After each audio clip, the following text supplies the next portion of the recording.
Hola a todos, soy Matthew Yo soy Rosaura. y vamos a presentar en programas de herencia en los Estados Unidos. Sus propósitos, aportes y ventajas. En nuestra presentación explicaremos lo siguiente en detalle: nuestra introducción y propósito tras el proyecto, la historia del bilingüismo y programas de español como lengua de herencia o SHL, cómo se doblega el programa SHL como un programa de retención, la pertenencia, el entendimiento y la validación, la necesidad para cambiar y Critical Language Awareness o CLA. Para introducir nuestro tema, hablaré un poco sobre el programa de español como lengua de herencia. Lo que es un programa diseñado específicamente para estudiantes de herencia o nativos que aprenden el español como lengua materna. Es decir, los estudiantes nativos son los que nacen en México y aprenden el español independientemente del inglés. Y los estudiantes de herencia son estudiantes nacidos en los Estados Unidos que aprenden el español conjunto con el inglés dentro de sus hogares. Un tipo de programa SHL es necesario porque al saber que los estudiantes ya saben el español, ellos ocupan una diferente instrucción que sus compañeros que aprenden español como segunda lengua o como lengua extranjera, como en un salón tradicional de español 101. Los estudiantes van a aprender a formar una oración gramatical correcta o hacer la concordancia entre género y tiempo correcta y, y empezar a hablar frases correctamente. Los estudiantes de herencia nativos ya saben hacer esto porque ellos ya saben hablar español. Y si un estudiante de herencia entra a un salón de Spanish 101 normal, no van a recibir ningún beneficio de la clase porque van a estar aprendiendo cosas que ya aprendieron, o les van a decir que olviden todo lo que ya saben porque la variación de español que ellos saben no es la estándar.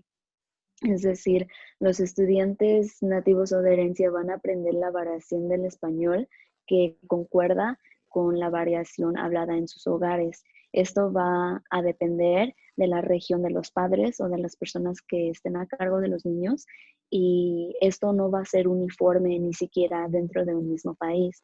En México, por ejemplo, hay muchísimas variedades del español, tanto como hay variedades de lenguas indígenas.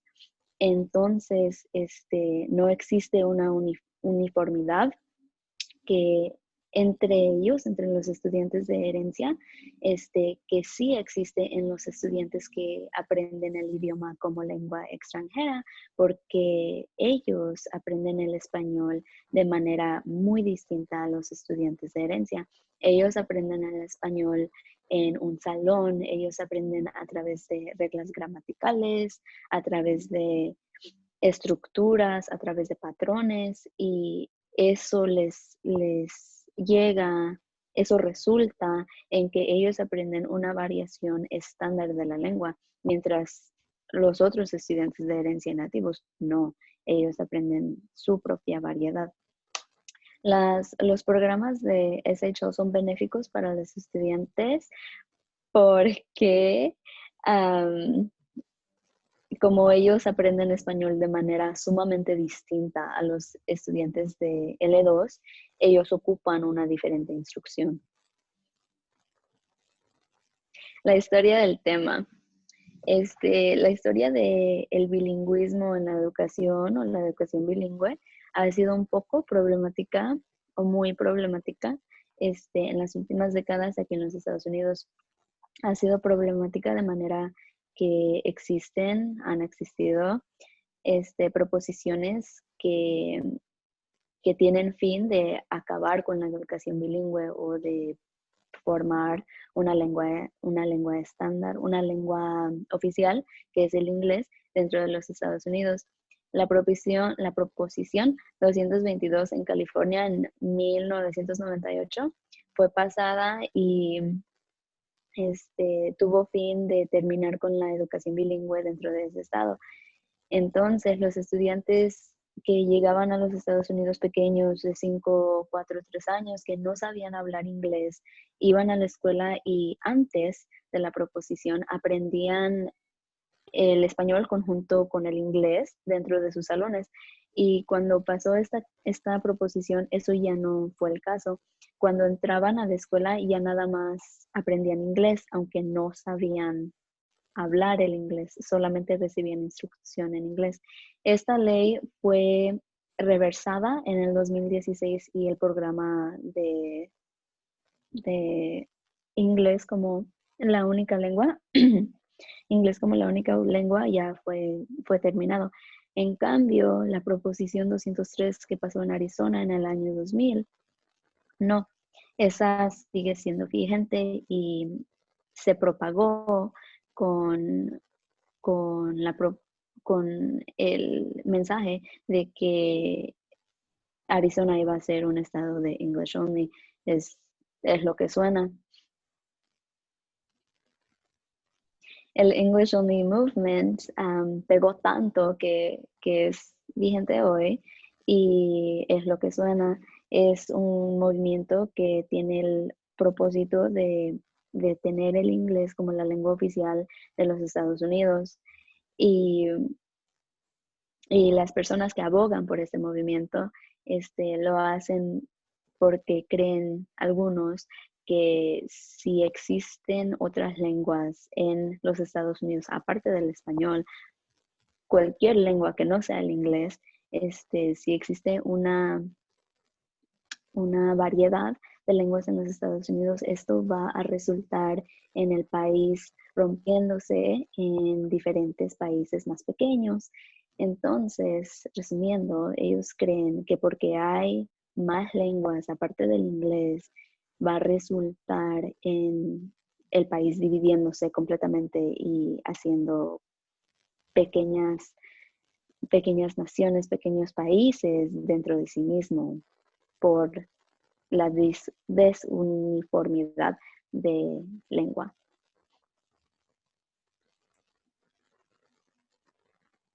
Y últimamente voy a hablar de los programas SHA como programas de retención. Las clases tradicionales de español tienen un sentimiento bastante distinto al de un salón SHA. Cuando un estudiante nativo de herencia, es decir, cuando yo entro a un salón tradicional de español, el sentimiento es completamente diferente a uno de herencia. Cuando yo entro al salón, yo estoy aprendiendo cosas que para mí no tienen mucho valor. Yo ya sé hacer la concordancia de género, yo ya sé los patrones de las reglas gramaticales, aunque no sé las reglas específicamente o en detalle.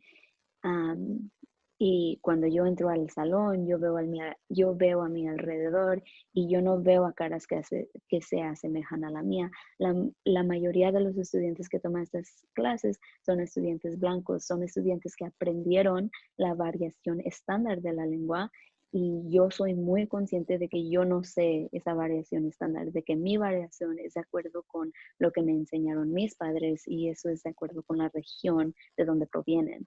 Entonces, yo sé cuando entro a un salón de esos que yo soy la diferente, que yo soy la que no cabe en cierto molde o la que es diferente dentro del salón, aunque es una lengua que es mi lengua materna. Y dentro de una clase de herencia, el sentimiento es muy distinto porque allí sí existe una sensación de comunidad. Cuando yo entro a un salón de herencia, yo puedo ver a mi alrededor y mirar a caras que se asemejan a la mía. Yo puedo ver a estudiantes que se parecen a mí y hablan como yo y hablan el español de manera coloquial, de manera natural y que tampoco son forzados a aprender conjugaciones que nunca vamos a ocupar o a utilizar, como la conjugación de vosotros. Y eso creo que es muy importante porque los estudiantes que entran en las clases de herencia son mayormente estudiantes latinos de primera generación y tradicionalmente ya sabemos como ese tipo de estudiante, que no somos tradicionales dentro de una universidad.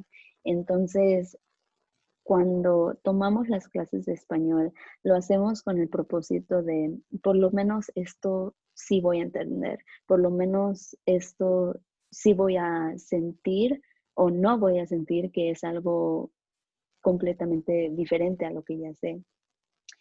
Y, y en una clase tradicional, eso no es el caso. En una clase tradicional, eso nada más sigue o aumenta el sentimiento de aislamiento que sufren los estudiantes. En, en las clases de herencia, los estudiantes entran y sienten una comunidad, sienten que pertenecen a la escuela, sienten que pertenecen a algo. Y esto es importante porque claramente esto les da una confianza en que ellos sí pueden estar ahí y en que la universidad sí es un lugar apto para ellos y que ellos son aptos para estar allí.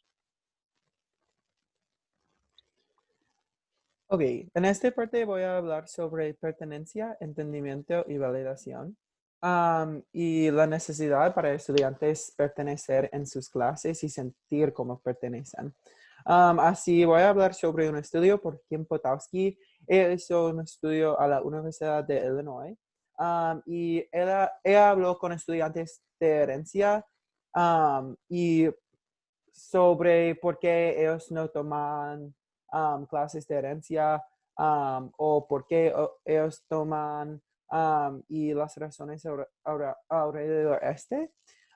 Y unos de los estudiantes dijeron, es muy difícil porque sus maestros y sus profesores no ayudan o no apoyan.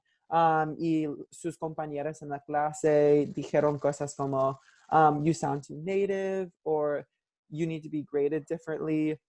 Y un estudiante dijo que if I took a sociology class if like one student took a sociology class in high school and then we were in college and taking sociology 101, we shouldn't be graded differently just because they had that prior knowledge. We're in the same class.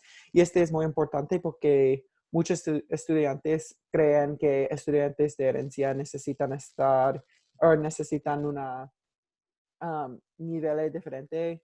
Um, uh, y es un poquito difícil alrededor de y muchos estudiantes sienten como no pertenecen en sus clases después de así, y igualmente muchos estudiantes van a la universidad y ya piensan que su variedad de lengua es peor de otras variedades. Así necesitamos cambiar cosas como y cambiar nuestro sistema de educación.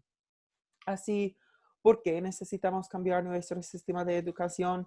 Cada año la población de hispanohablantes en los Estados Unidos está aumentando y la población de hispanohablantes en los Estados Unidos es muy diverso y muy grande. Todos los hispanohablantes de países diferentes hablan variedades diferentes. Así necesitamos cambiar nuestro sistema de educación para reflejar esta diversidad en la variedad de español, porque no hay solo variedad que está bueno, que está mejor. Todas las variedades son valiosas. Y lenguas mucho más de solo una lengua para comunicación. Es social, es política, es económica, y hay muchas estructuras en nuestra sociedad que perpetúan estas cosas. Entonces necesitamos cambiar estos sistemas de opresión alrededor lengua y alrededor lenguas que están peor o mejor de otras variedades de una lengua.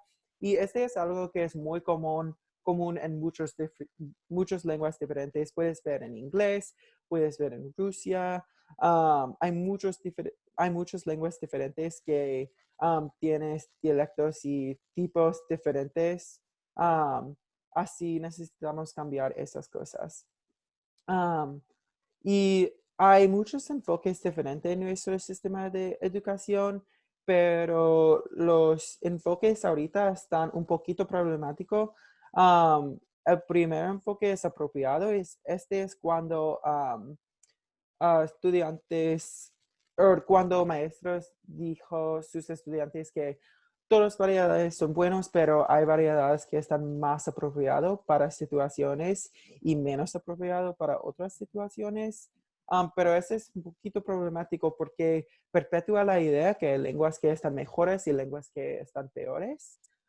Después, la problema con adición, la idea de adición es cuando continuamos a añadir al conocimiento de estudiantes de herencia y ellos tienen su variedad, pero añadimos un diferente idea y otras variedades, pero este es problemático también porque um, podemos eliminar um, lenguas minoritarias y no queremos destruir estas lenguas y estas variedades. Así es un poquito problemático. Así, um, el mejor sistema es Critical Language Awareness y Critical Language Awareness o CLA es un tipo de pedagogía, es el mejor, es mejor de adición y apropiado enfoques y hay cuatro metas de CLA. La primera es la habilidad para estudiantes ver el valor de su variedad de lengua. Queremos que cada estudiante um, sabe o sepa que su lengua es correcta y es validosa. El segunda meta es estudiantes desarrollan un entendimiento de las estructuras de poder, lengua y el privilegio de variedades prestigios. El tercer meta es estudiantes pueden identificar ideologías dominantes que esconden en nuestra vida diaria. Y el cuarto meta es estudiantes ser empoderados a hacer sus propias decisiones sobre lengua y bilingüismo. Así, a través de toda esta clase, hemos visto que lengua es muy poderoso y tiene muchas cosas diferentes de solo comunicación. Ellos tienen política, social, económica y necesitamos cambiar nuestras ideas y ideologías alrededor de lenguas y cambiar nuestro sistema de educación para reflejar que para reflejar um, nuestra nueva generación de hablantes y de variedades de lengua. Gracias por escuchando a nuestra presentación hoy.